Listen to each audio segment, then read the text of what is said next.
mesa. Olá!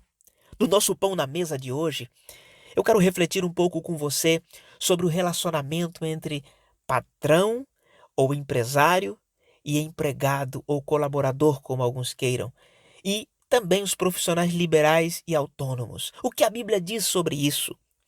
E o texto que eu quero usar contigo é Efésios capítulo 6, do versículo 5 ao 9, que nos diz o seguinte: Vós, servos, obedecei a vosso Senhor segundo a carne, com temor e tremor, na sinceridade de vosso coração, como a Cristo, não servindo à vista, como para agradar aos homens, mas como servos de Cristo, fazendo de coração a vontade de Deus, servindo de boa vontade, como ao Senhor e não como aos homens, sabendo que cada um receberá do Senhor todo o bem que fizer, seja servo, seja livre. E vós, senhores, fazei o mesmo para com eles, deixando as ameaças, sabendo também que o Senhor deles e vosso está no céu, e que para com ele não há acepção de pessoas.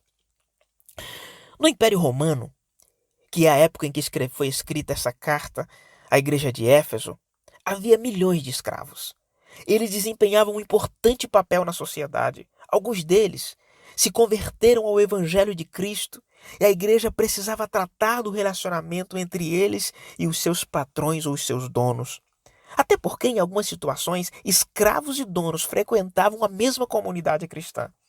E aqui o apóstolo Paulo os orienta sobre a liberdade que o Evangelho oferece e que a sociedade individualista, a sociedade preconceituosa da época, lhes negava. Paulo ensina aqui que a integridade no trabalho é indispensável e que eles deveriam fazer tudo com muita responsabilidade. Interessante que a recomendação bíblica que foi feita lá para a igreja de Éfeso, para a época romana, é a mesma para nós hoje em dia.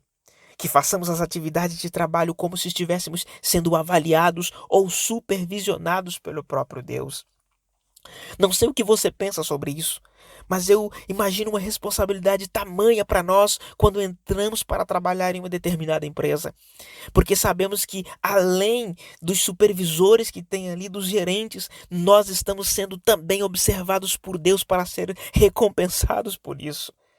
E eu quero dirigir aqui a palavra diretamente aos patrões, aos empresários que são cristãos.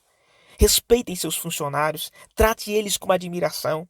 Inclusive, independentemente se forem cristãos ou não, descubra o potencial de cada um e invista neles. Não os trate com desrespeito ou simplesmente como máquinas que podem ser substituídas a qualquer momento. Trate-os com respeito merecido e como representante de Cristo na terra.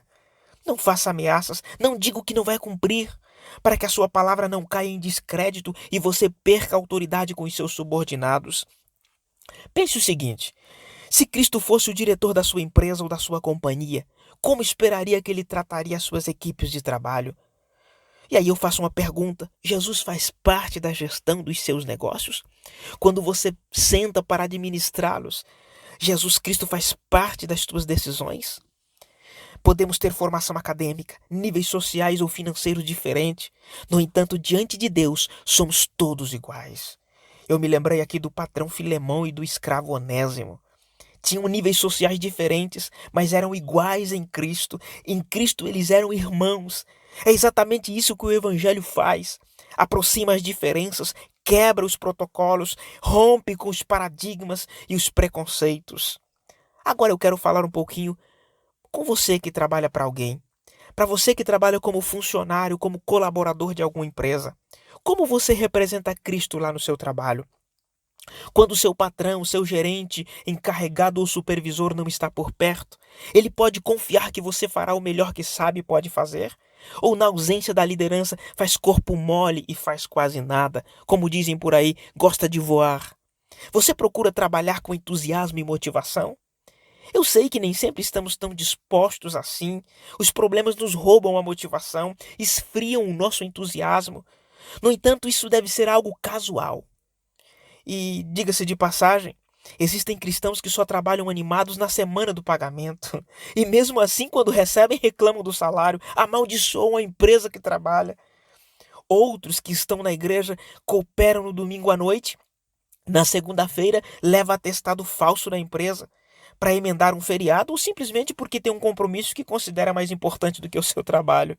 Veja só o que o texto que nós lemos diz. Olha só, sabendo que cada um receberá do Senhor todo o bem que fizer, seja servo, seja livre. Ou seja, o texto está dizendo aqui que tanto patrões quanto empregados, ou como empregados, serão recompensados por Deus pelo caráter sadio que representa por onde anda. Principalmente no trabalho, que é onde passamos a maior parte do nosso tempo. Eu falei aqui com os patrões, com os empregados, mas deixa eu falar rapidamente também com os profissionais liberais ou com os autônomos. Precisamos entender que todos, eu disse todos, fomos colocados por Deus em determinados trabalhos, em determinadas atividades de serviços, para ser representantes do reino de Deus na terra. Portanto, não faça gambiarras, não opte pelo jeitinho brasileiro, não passe a perna nos outros para tirar vantagem. Lá no mundo que o jeito malandro funciona, com Deus é diferente. Somos embaixadores do céu, para tanto seremos honrados ou responsabilizados por isso. Já pensou que o teu comportamento, o teu testemunho pode tocar a vida dos seus clientes? Então, como anda o nosso palavreado no ambiente de trabalho? Cumprimos os horários estabelecidos para as reuniões, para os compromissos diversos da empresa? O Senhor nos recompensará pelas atitudes sadias de um verdadeiro cristão, de uma verdadeira testemunha de Cristo. Então pense nisso e receba este alimento espiritual sobre a tua mesa. E tenha uma semana vitoriosa em nome de Cristo Jesus. Pão na mesa.